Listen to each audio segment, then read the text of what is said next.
کہ غزل کی مخالفت کی گئی، لیکن غزل کا ایسا جادو ہے، اگر صحیح غزل ہے وہ، یہ شرط ہے کہ اس جادو کو کوئی مٹا نہیں سکا۔ آپ نے یہ ایک بات چھیڑی کہ غزل کی شکل میں ہو۔ ہاں جی ہاں میرے خیال سے آپ اس سے متفق ہوں گے جی کہ اردو میں بہت سے اصناف ہیں، جی ہاں، نظم ہے، ہاں، مسدس ہے، مثلث ہے، سب بہت سے ہیں، بہت سی چیزیں ہیں جی ہاں، لیکن غزل کی اپنی ایک انفرادیت الگ ہے۔ الگ ہے۔ کچھ دنوں سے ہاں جی ہاں غزل میں بھی اقتصادی، سیاسی بہت سے معاملات آتے ہیں اور لوگ ردیف و قافیوں کو ترتیب دے کر اس کو غزل میں لے آتے ہیں۔ میں سمجھتا ہوں غزل کی نہیں صاحب، یہ فطرت نہیں ہے۔ نہیں، وہ غزل اسے کبھی قبول ہی نہیں کر سکتی۔ جی۔ غزل میں سب کچھ کہا جا سکتا ہے محترم، لیکن اس شان سے کہا جائے، اس سلیقے سے کہا جائے کہ غزل کی روح اور غزل کا مزاج مجروح نہ ہو، بے شک بے شک، ورنہ سب کچھ کہا جا سکتا جی ہے۔ ہاں۔ اب آج کل جو ہے زمانہ بدل چکا ہے، لوگوں کو ظاہر ہے کہ نہ تربیت ان کی ہوئی ہے ادبی، جی۔ نہ کچھ، تو اس بنا پر وہ سب کچھ کہتے ہیں، اور اس میں زیادہ تر ایسا کہا جا رہا ہے کہ جو مشاعروں میں جن کی بہتات ہے آج کل، جی ہاں، جو اس میں ان کو واہ واہ ان کی ہو جائے، جوہلا جی ہاں۔ واہ واہ کر دیں، تو وہ غزل نہیں ہے صاحب۔ کیونکہ غزل کا تو ایک سطح ہے، ارے غزل جس سے تو نیچے آپ آ نہیں سکتے۔ نہیں صاحب، غزل کرنا بےحد آسان ہے کہ جو دو مصرے موزوں کر لے وہ غزل کو ہو گیا، لیکن اس کے جو مطالبات ہیں ان کا پورا کرنا ایک چاول کے دانے پر قل اللہ لکھنے کے برابر ہے۔ جی ہاں، خمان صاحب، اپنے زمانے کے جو آپ سے زیادہ سینئر شعراء تھے، ان میں کس غزل گو شاعر سے آپ بہت متاثر ہوئے؟ دیکھیے، میرے زمانے میں حسرت مرحوم تھے، فانی مرحوم تھے، اصغر مرحوم تھے، جگر مرحوم تھے۔ میں سب سے زیادہ جگر صاحب سے متاثر ہوا۔ جی ہاں، یہی میرا اندازہ تھا۔ اس کی وجہ کیا ہے کہ میرے تایا مرحوم جو تھے وہ خود بھی ایک رند مشرب انسان تھے، جی۔ تو جگر صاحب جب بارہ بنکی آتے تھے تو کئی دن تک ٹھہرتے تھے میرے ہاں۔ اب وہ سرمستی کا زمانہ تھا ان کی، جی۔ بس وہ مستی میں اپنے شعر پڑھا کرتے تھے، تنہائی میں بھی۔ جی۔ میں ان کے سامنے ظاہر ہے زبان کیا کھولتا، لیکن بیٹھ کے سنا کرتا تھا ان کو اور متاثر ہوا کرتا تھا، اور یہی تمنا کرتا تھا کہ کاش کہ ایک شعر ایسا میں بھی کہہ سکوں۔ بے شک۔ چنانچہ جب میں میدان میں آیا اور پہلی بار جگر صاحب نے سنا تو بڑی ہمت افزائی کی میری، جی ہاں، بے حد ہمت افزائی کی، اور پھر تمام اساتذہ نے، یہ کچھ میرے خوش نصیبی تھی، حالانکہ آج تک ایک شعر نہیں کہہ سکا میں، کہ سب نے مجھے سراہا اور نوازا۔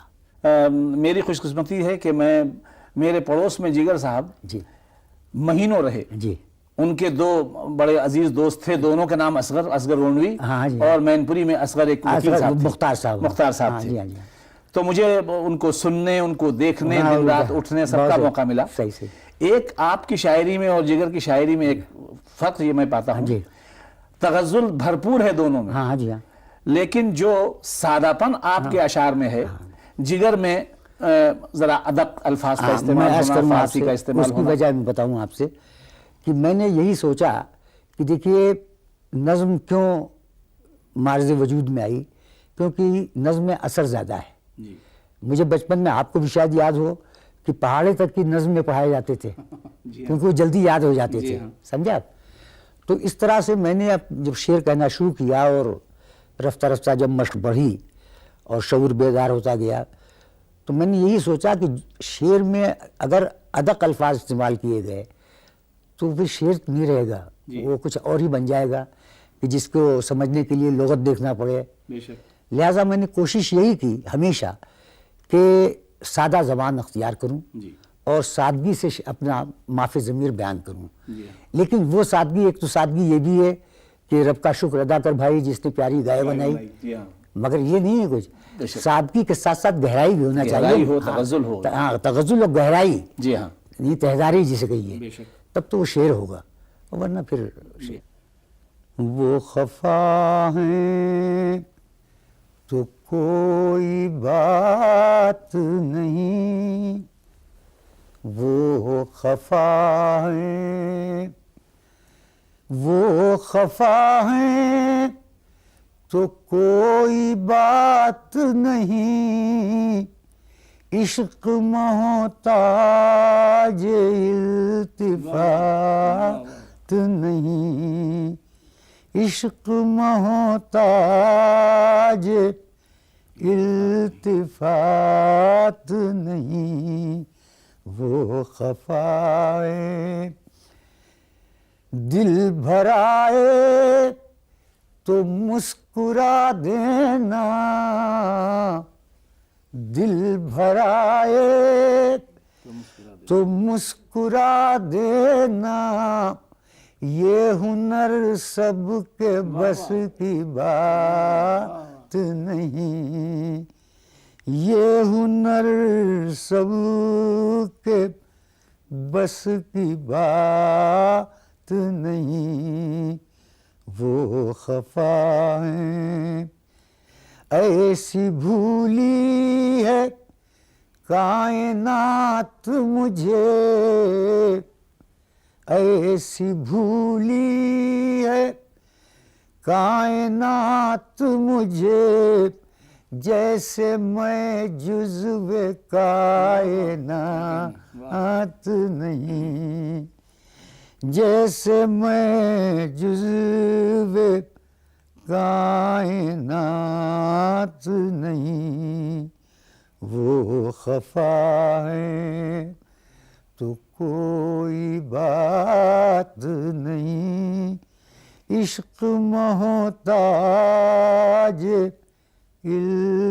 التفات نہیں، رات دن رٹ نجات کی وائل، رات دن رٹ نجات کی وائل، جا مجھے خواہش نجات نہیں، جا مجھے خواہش نجات نہیں، حال اپنا سناؤں کیا تم کو، حال اپنا سناؤں کیا تم کو، قابل ذکر کوئی بات نہیں، قابل ذکر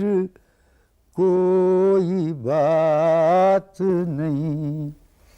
خمار صاحب، آپ کی شاعرانہ زندگی کی منزل میں ایک بڑا موڑ جب آیا، جی، جب آپ کا تعلق کچھ سنیما سے ہوا؟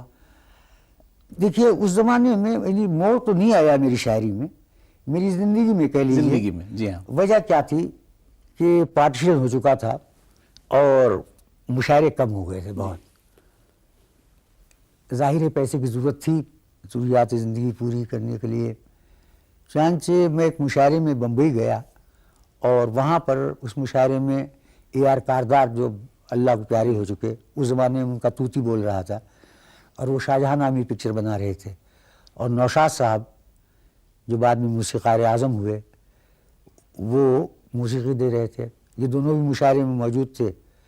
انہوں نے مجھے مجبور کر کے تیسرے 2-3 دن میں آتے رہے میرے پاس اور کنٹریکٹ سائن کروا لیا، تو اس طرح سے میں آیا، لیکن میرا دل کبھی نہیں لگا وہاں۔ اس کی وجہ کیا تھی کہ میں ایک فقیر منش قلندر آدمی ہوں، صرف پیسہ میری زندگی میں نہیں ہے، مجھے محبت چاہیے، جذباتیت چاہیے، اس کا فقدان وہاں، وہ کاروباری زندگی سب۔ چنانچہ کچھ دن رہا میں وہاں، شاہجہاں کے کچھ گانے باقی تھے، پہلے گانے 6 گانے مجروح نے لکھے تھے، 3 گانے باقی تھے وہ میں نے لکھے، پھر ایک پکچر ناٹک تھی سوریا، اس زمانے کی ٹاپ موسٹ ہیروئن تھی وہ تھی، اس کے گانے لکھے، اور پھر میں چلا آیا وطن۔ پھر آیا تو پھر بارادری لکھی میں نے، جس کے سارے گانے سپر ہٹ ہوئے، اور وہ گانا آپ نے سنا ہوگا جو آج تک کہ وہ طلعت کے 5 گانوں میں بہترین گانا ہے، تصویر بناتا ہوں تصویر نہیں بنتی۔ اسی طرح سے مہندی کا گانا لتا نے گایا تھا، کیا اپنے کیے پہ کوئی پشیمان ہو گیا، لو آج میری موت کا سامان ہو گیا، یہ سب لکھے، چلا آیا پھر۔ مجھے یاد ہے ایک مشاعرے میں آپ نے غزل پڑھی تھی جس کا ایک شعر تھا کہ ہم ہی کر لیں جو روشنی گھر میں، ہاں ہاں، پھر اندھیرے کہاں قیام کریں. یہ وہ ہے کہ جس پہ ایک لمبی نظم اگر لکھی جائے تو شاید 10 پیج کی لکھی جا سکتی بہت ہے. صحیح.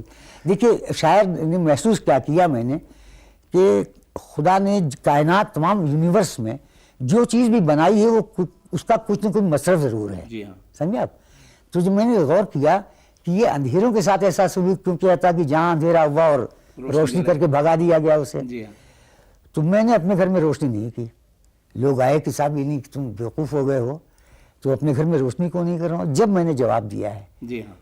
ہم بھی کر لیں جو روشنی گھر میں، ہم بھی کر لیں جو روشنی گھر میں، پھر اندھیرے کہاں قیام کریں.